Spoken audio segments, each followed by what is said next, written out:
Hey everyone, my name is Dr. Dolores Tarver. I'm a licensed psychologist here in Georgia, and it is time for the TT Time with Dr. Tarver is a wellness-based podcast. It is not intended to be a substitute for a relationship with a licensed mental health provider. It's the last week of August. We are getting ready to transition into September on Monday. Can you believe it? Wow, actually, Sunday will be the first. So, wildness. But yet, here we are in honor of National Wellness Month. Episodes have focused on resiliency factors that allow us to be better versions of ourselves, to be able to deal with a variety of different challenges, to look at the world a little differently. Week one, we discussed joy, and particularly Black boy joy. Week two, we discussed the power of hope and how it contributes to us healing and being able to navigate those life challenges. Week three, we discussed our wellness toolkit, and that included virtues such as gratitude, grace, and temperance that allow us to have a different outlook and to be more adaptive instead of reactive. And today, as we close out the last episode in this month of August, we are going to discuss growth in this episode entitled, Wow, You've Really Grown. Inevitably, at some point in the therapy process, a client is going to ask or make a statement. Am I growing? I don't feel like I'm growing. I feel like I'm stuck. I'm stagnant. I'm not really sure if therapy is being helpful. I'm not even sure if therapy can help me. And typically, this is coming either from me asking, like, hey, how do you feel like you're progressing? How do you feel like you're growing? Or if they're particularly frustrated with a situation, maybe they're feeling stuck in a certain situation, or they feel like things continue to keep happening despite the fact that they've been in therapy. There may be a process where we're transitioning to a different phase of therapy and we might be working toward ending the therapeutic relationship because their goals have been met. So we're asking each other, like, hey, do you think I've grown? Here are the ways I think I've grown, and thinking about what next steps will look like. However, when people are in a space where they don't feel like they're growing, um, I typically find that it is because people see themselves as doing the same types of things they were doing before they started therapy. So, most of us, when I ask people about the process of change, we're all or none in how we think about change. Either I've changed or I haven't. We don't typically look at growth in as a part of a process, on a continuum, if you will, on a loop sometimes where it feels like I've grown and it feels like I reverted right back to where I was, and they're like, oh, I've grown again. Well, maybe not, because I'm back doing the same things.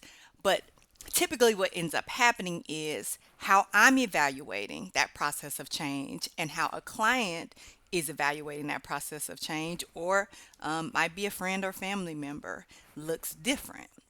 And that is because what I understand about the change process is that it is not a stagnant process. There are a lot of different levels to change. And I think for some people, again, when you're an all or none thinker, then in your mind you think, well, I'm not doing this right.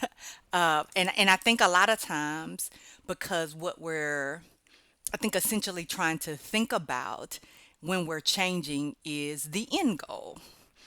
So, if I'm here in therapy and I'm saying, like, here are the things I struggle with, then in order for me to have changed, I should no longer be struggling, right? Isn't that how that works?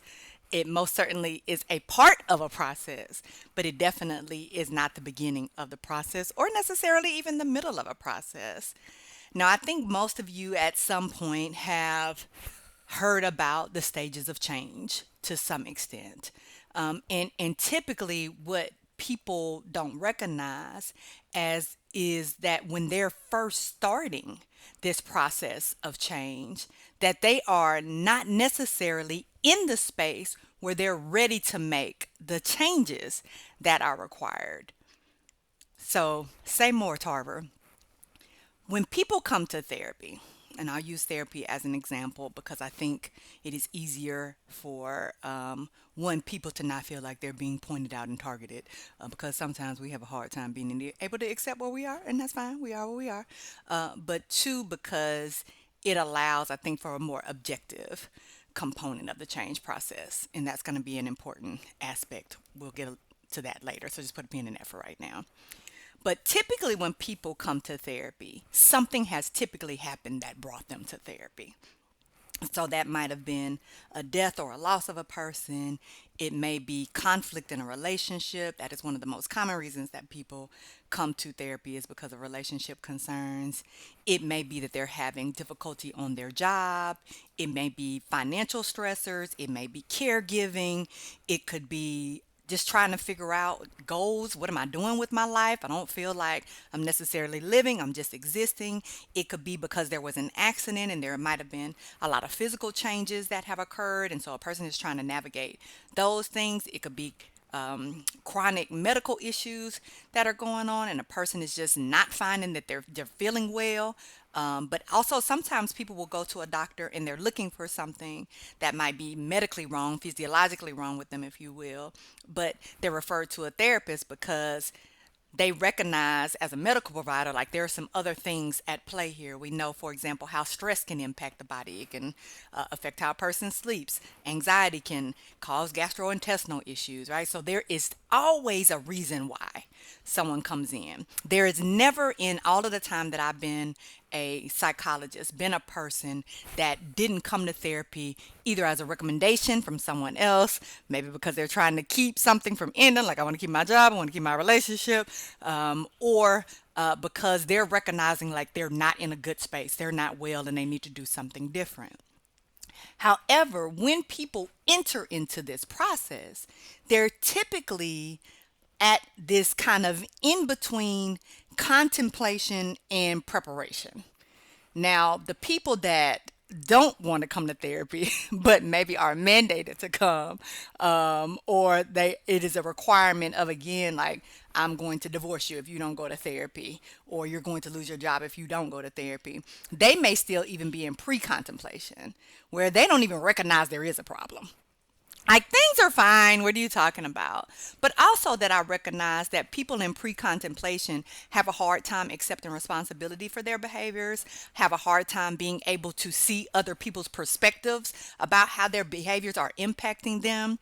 They tend to think they're right. They also tend to not think that they need any help from anybody, or that anyone would be able to offer them anything that would allow them to be able to grow. They may be in the place of telling other people, I'll go to therapy to support you, but not because I need it, because you need it. Right? So they usually are in that process of kind of under evaluation.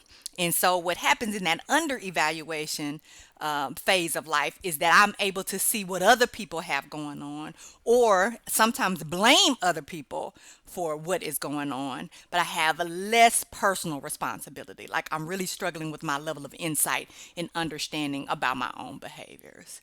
Now, the people that come of their own volition, more often than not, are in that, again, contemplation, preparation stage, where it's like, I recognize there's some things that's not really going great.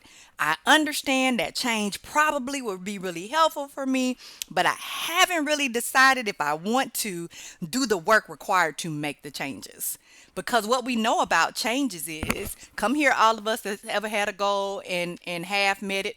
I did a reel on half a couple of weeks ago, where I might start that book, but I don't finish it, where I might start that health and wellness program, but I don't finish it. Whereas I may start to begin to look at some patterns in relationships and begin to change them, but I slide back into those comfortable patterns that I know and find myself right back there. Do I want to run the risk of potentially having people not engage with me, or being by myself because the people that are around me are all unhealthy?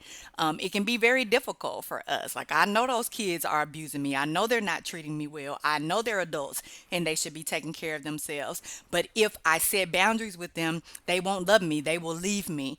And the idea of them leaving me is more painful to me than the notion of making the changes that would need to be put in place to have appropriate and healthy boundaries with them.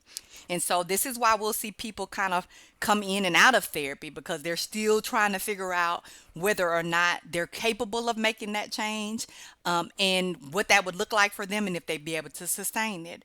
Because we know that the part that actually allows us to be able to move is the action part of that change model. That's when we talk about that faith without works is dead, right? So, over promising and under delivering. So, I need to be able to back up what I say. And the action part is a very hard part of growth. And action is where a lot of people get that confusion about they're not making progress because action for us is actually steps toward the goal. It is not completion of the goal when we start the process. It is that I'm moving towards it. And that process can look different. Like sometimes it's moving a little quick. I think initially we get a little bit of, when you get that excitement when you're first ready to make those changes. This is why people drop out of the gym February, March. Because they make that New Year's resolution and they're hyped and they're amped and they're excited. They've got a cruise coming up. They've got a reunion. They've got something to work toward. And so it keeps them moving for a while. And so they're making those steps. They got a personal trainer. They have meal plans that have been set out for them or someone that is making their food for them. And so they're really on track. They're making those good steps because it's early on in that process. Maintenance, which is another process in that change model, is being able to stick with those changes long term. And that's when we'll see the back and forth. Like I move up a little bit, I go back a little bit. I lost 20 pounds, I gained 25 pounds. I put money away in savings. I spent that money because I wanted to go to the Usher concert. So a lot of us don't have necessarily as much difficulty making a step toward a goal, but it's being able to stick with those goals and maintain those steps long term. And so what ends up happening is, you guessed it, relapse. So we're going to have those setbacks. We're going to have to decide whether or not we want to continue. We're going to have to figure out what is required in order for me to be able to maintain. And that's when I have to kind of look at some of the dynamics I have in my life. Do I need an accountability partner? Do I need to track? All these things we're going to talk about here in a second. And so there are some things that have to occur as one is beginning to grow. And that is, I got to be ready to grow. I reference quite frequently that verse with the man who had been unable to move for 38 years by that pool, invalid, as they call them. And the first question Jesus asked him was not, hey, can I lift you into this pool? But do you want to be healed? Do you want to be made well? And so we have to be able to identify that we're ready to change, that we're ready to grow. And then we have to think about what is going to interfere with our growth, because friends, something is going to interfere with your growth. Everybody is not going to be on the same page as you. People aren't necessarily going to want you to change because it does not benefit them. It benefits them to keep you where you were. And so they are going to pose some challenges to you being able to change. And then because I recognize relapse is a part of change, then I need to be able to understand what are some of those things that might cause me to relapse. Okay, so let's get into it a little bit more with regard to our struggle. Right, so I told you the change process because I think it's important for us to understand. In order for me to know that I've grown, I need to understand what growth would look like. So that change process is a part of that. Right, so then if we break that down even further, then I have to look at what is going to be my measurement for my growth. What am I going to be able to look at as the determining factors, recognizing where I am in that change process, in that change model? Am I at the point where I'm ready to engage in action? If I'm not ready to engage in action, my change process might look different. My growth might look different because it might be that I'm moving from pre-contemplation, where I don't even recognize I need anything at this point. My insight is very limited. I'm still blaming other folks and not taking personal responsibility for anything. The change, the growth, might be moving from pre contemplating to contemplating. Like, hey, there actually might be some areas where I need to grow. I still might not necessarily be ready to take those steps yet, but I'm out of that phase of being in denial about what is really going on. And so that is growth, to move from pre contemplation to contemplation, right? And so I think that's why it's important for us to understand where we're moving from. I always tell people that you have to understand that growth comes from where you start. And so a lot of times this is why people give up on that process of growth because they think, well, I haven't made it to the end. No, because that's not how growth works. So as I'm moving from being able to not see my issue to seeing my issue, then from there I have an easier time of being able to figure out what I would need to do to actually address whatever the areas of change are. That is the moving from contemplation to preparation, right? And then moving from preparation to action. And so it's important for us to understand in this journey of the change process that all of those steps can have reversals in that process. I might go back and forth with saying like, yeah, I do have some things I really need to work on. To no, actually, I'm good. Because what do? We compare ourselves to other people, and so I may say like, oh no, hey, I'm actually pretty good compared to this other person, right? And then I might revisit it again and say, okay, well, let me first not be comparing myself to other people. Let me compare myself to myself and see where I am. And so that process could look like growth. And a lot of times when we're getting stuck and we're thinking like I'm not making progress, it may be that I need to reevaluate where I am in that change model. And again, revisit, am I ready for change? Have I looked at my barriers? Have I looked at my obstacles that might be getting in my way? Have I looked at actually, hey, before now, you wouldn't have even gone and reevaluated where you were in the process. That in itself is growth. So all of those things are important components of that growth process. And then I also will tell people, are you engaging in unhealthy behaviors less frequently? So I may not be at a point where I've stopped something, but maybe I'm not doing it as much. And that's growth. So maybe I was eating dessert 7 days a week. Maybe now I'm only eating dessert 2 days a week because I recognize I have maybe an unhealthy connection to sweets and that I understand that I don't have to have something sweet every day, or that I'm choosing sweets that are less, that have less sugar in them, that have less calories. Right? Because I realized, like, hey, I'm a diabetic or I'm pre diabetic. A lot of people are actually pre diabetic. And so, what some people in their heads say to themselves is, oh, okay, I'm not diabetic. I can still eat whatever I want to eat. And I'm not addressing my carbs. I'm not addressing, because again, everything turns to sugar, whether it's a actual sweet like a cake or a cookie, ice cream, or if it's a carb like a pasta or a bread. And so you have to address all of those things, right? So am I one attending to what I'm eating? Am I now tracking my foods? Am I looking at options that have less carbs in them, right? So I'm doing more of the healthy behaviors, right? So have I implemented more healthy or adaptive behaviors more often? Am I thinking more about what I'm eating, when I'm eating, how I'm eating? Am I being able to recognize like, oh, hey, I'm not hungry. I am wanting to eat because I'm sad and I'm upset about something, and I've used food as my coping mechanism. So I'm recognizing the behavior sooner. Maybe I started eating the ice cream, but I didn't eat that whole pint this time because I realized what I was doing after a couple of spoonfuls, and I put it back in the freezer and I went and I did something different.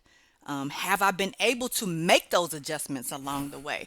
I usually get frustrated and irritated, and I'm yelling at people, and it's not even anything that they've done, but I realize that I haven't purged from my day, and so I come home and I'm already full. And so anytime anyone does anything regular to me, like they're breathing and it's getting on my nerves, and I'm pouncing on them, have I been able to say, I'm so sorry? I did not mean to snap at you. I didn't have time to debrief and release after work. Give me a few minutes and let's try this again. So, those are also changes as well. That is growth as well. Am I able to set boundaries better?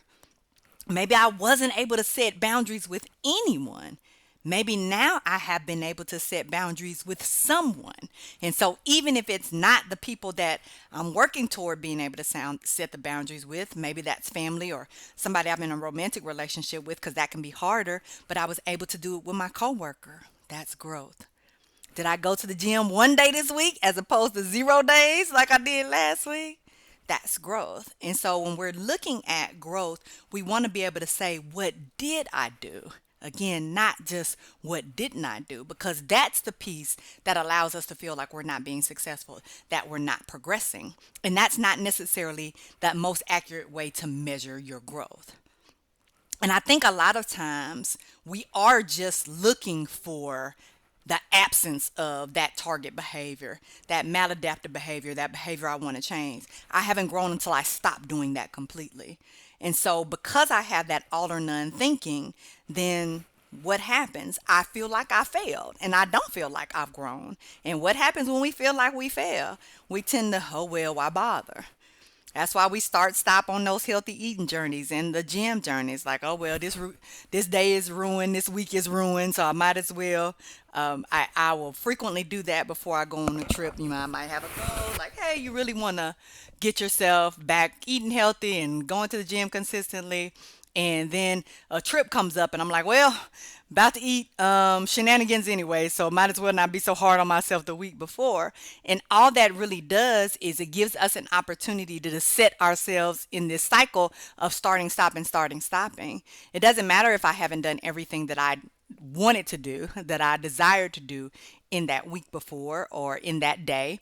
It matters that every day I'm doing the best that I can do in that moment. And so sometimes it's let me just get something in. So I didn't eat well for lunch. Let me eat a little better for dinner. I didn't get at that hour in the gym.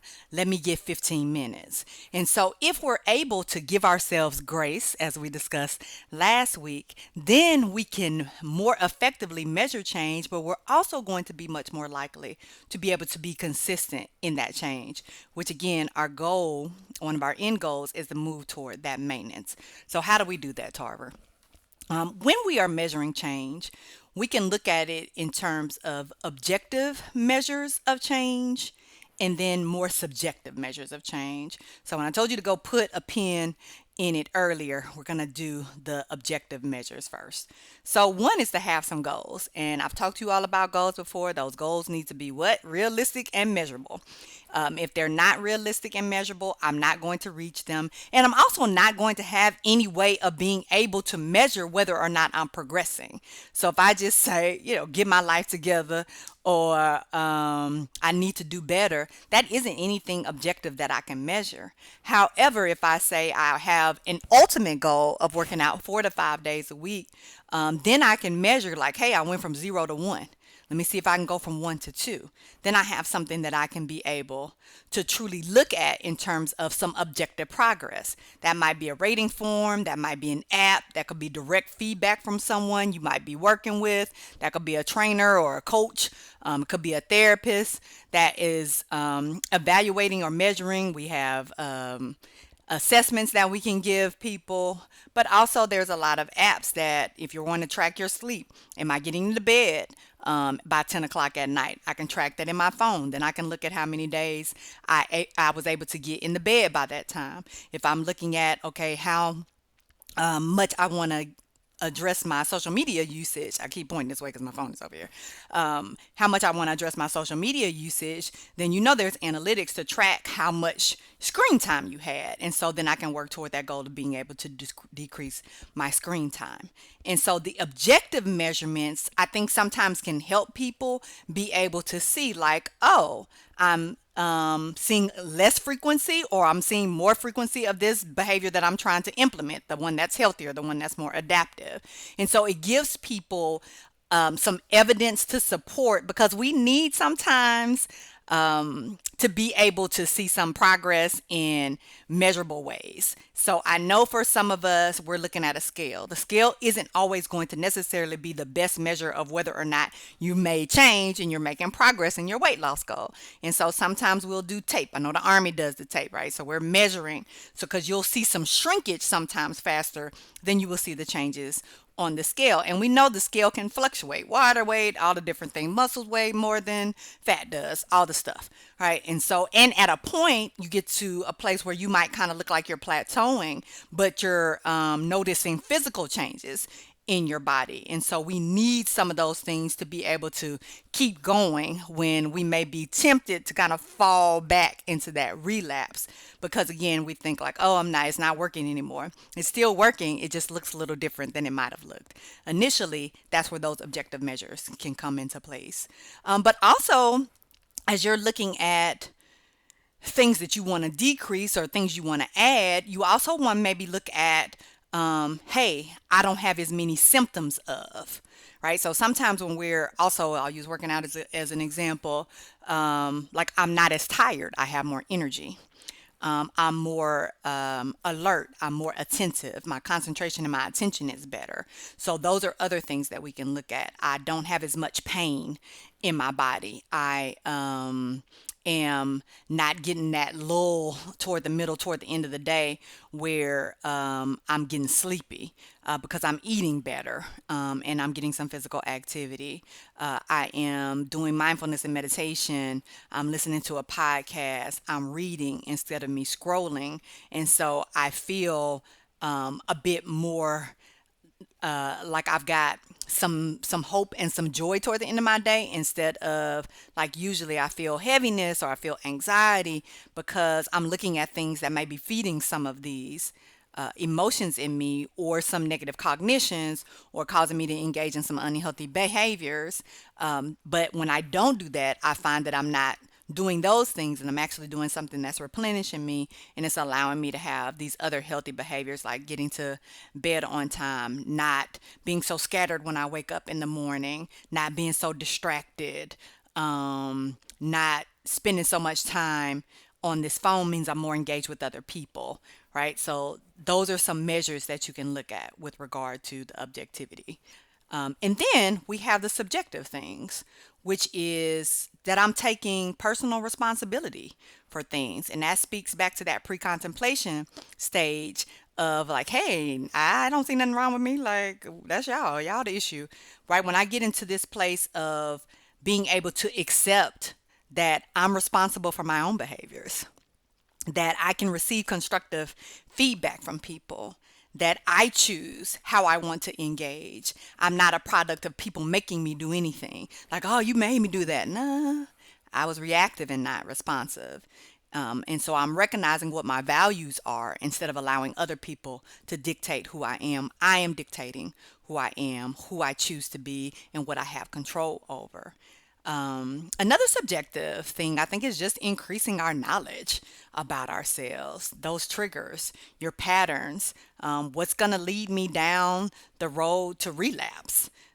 Is like so I joke all the time that I have those friends who are very disciplined and then I have those friends who are like, it's fine, let's go eat. And we joke and we laugh all the time because what are you doing when you feel discouraged? Like, oh, we're gonna go eat our feelings, of course, right? Versus other people will be like, let's go for a walk or let's talk about it. So it's important for you in that self-knowledge to understand who is it in my system that I'm going to be able to utilize during this period of growth for myself that isn't going to lead me back down a path that I'm trying to travel less frequently. But also in that knowledge allows our ability to be able to understand how we've grown and what are the areas we want to continue to grow in. What allowed me to be able to make the progress that I did make. So the more you know about yourself, and I tell my clients all the time, like you are an expert on yourself. So the more you learn about you, the more you learn about what interferes. Right now I have a sticky on my cabinet and it says no night eating because I literally will have eaten, I eat I'm in the office a good bit of my day. We'll talk about my work-life balance later. It's not for today's episode. And so I eat my lunch, my dinner here before I leave because it's around 6, 7 o'clock. And so there is no point for me to get home and then eat again if I get home 8, 9, I have another meeting, whatever.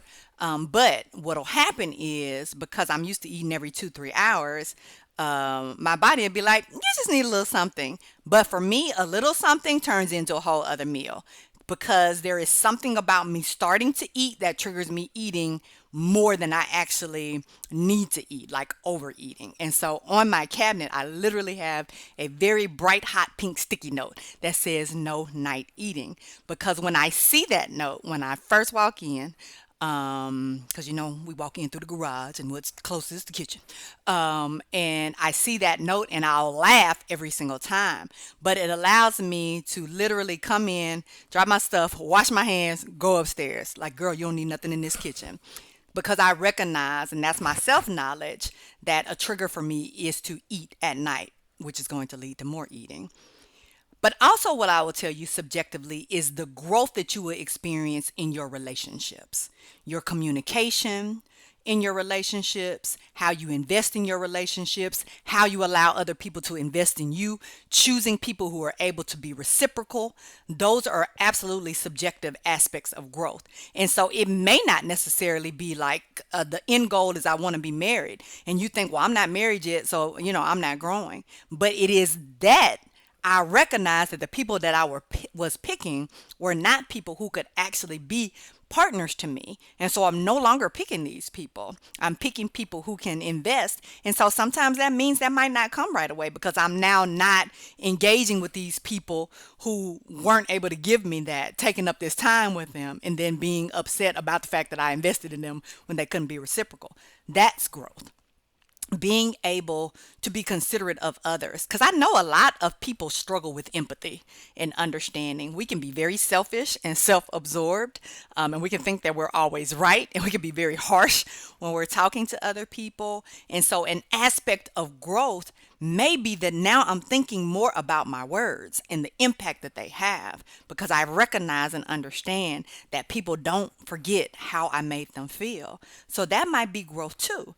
And it doesn't necessarily look like, okay, my relationship is perfect, because there is no such thing, but it may be that things that I wasn't real great at, I've gotten better at. I'm seeing more evidence of me being able to connect in healthy ways with people, even if that's not necessarily something I saw growing up, or even if I've not had that in other relationships, doesn't mean I can't have that now. So I say all of those things to say that all growth isn't going to look like significant milestones. Everything won't be a photo finish to the end. Sometimes the growth is that I'm not in the same place I was when I started. Okay, be well.